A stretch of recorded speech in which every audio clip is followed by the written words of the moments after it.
talk a little bit about mobile advertising. These are findings from Millennial Media, who's based in Baltimore, and looking at their ad ecosystem specifically, but I think this very much relates to what we see generally in the market in terms of how ads are being consumed and what types of devices. So clearly, most of the mobile advertising ad consumption is going to happen on smartphones. That seems to be the case, but there's still a decent amount of consumption happening on what are called feature phones, low-end phones that have internet access.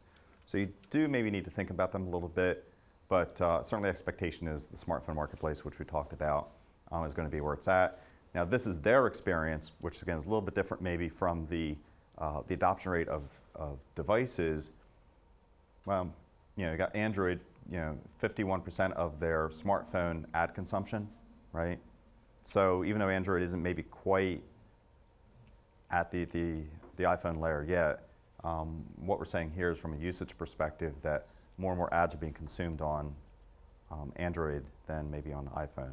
So again, think about that a little bit in terms of how those ads are being pushed out there and where they're being seen on what types of on which platforms, again, which types of users and things like that. Another part of the tricky ecosystem, right, which is, okay, this display versus click and some of the behaviors there. And it's all moving. It's not all quite clear how it's all gelled yet. But on what they call connected devices, which essentially would be, say, more or less tablets, certainly the iPad, the iOS, this would be the iPad, has the biggest chunk of the traffic when it comes from an advertising perspective. So, tablets versus smartphones, the mix ends up being a little bit different, and you've got to think about, again, from a targeting perspective, who am I trying to reach, and then which marketplace am I trying to reach it through.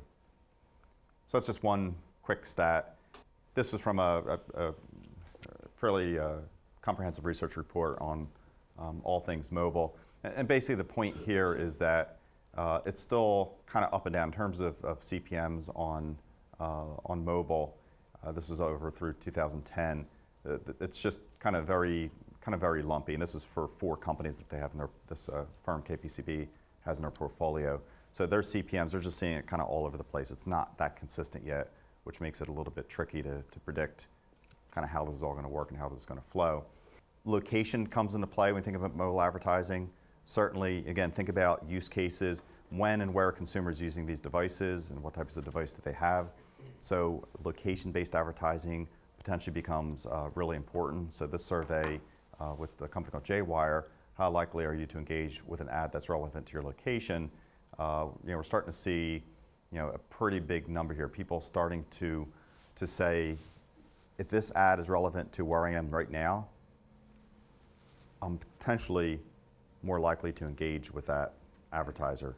So location and mobile, you start to see some synergies there. Because again, you've got this device carrying with you in location. Maybe there's an intersection there.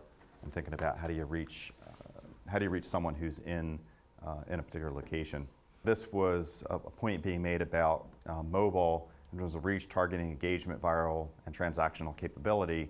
That potentially mobile has certainly better reach, better targeting, engagement, maybe not as much, is very viral and can be very transactionally oriented or transactionally aware. Again, think about mobile in context of other media formats that you're working with, and it's got some legs on it, I think is essentially what this slide is saying. This is not specifically mobile, but just again, something to think about. This came from that same KCBB report.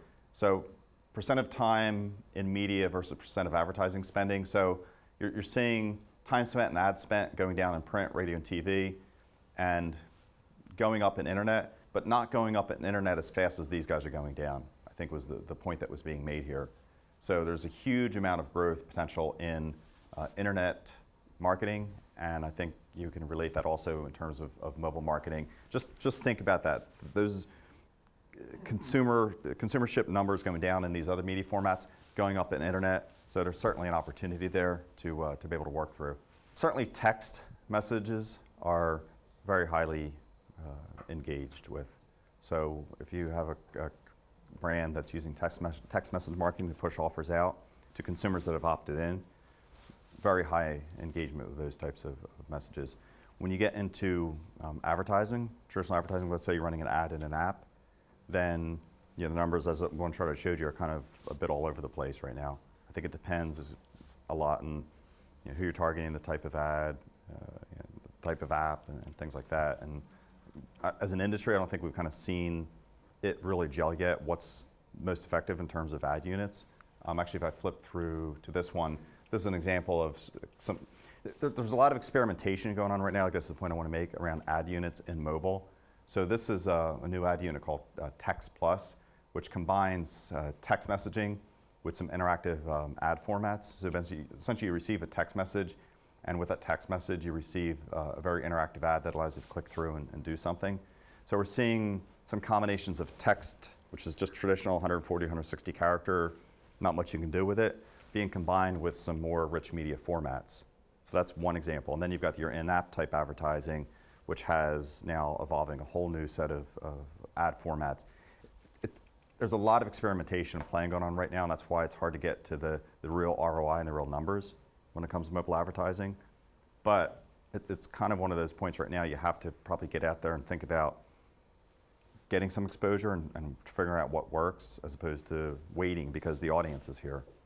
The rough statistic is something like 90% of all text messages are opened within 5 minutes of them being received. You can be very timely and drive traffic to something very quickly. So for instance, if I get a text message at 3 this afternoon that says the bar down the street's got a 2-for-1 drink special, boom, you're going to be there, something like that. And we have clients that do that.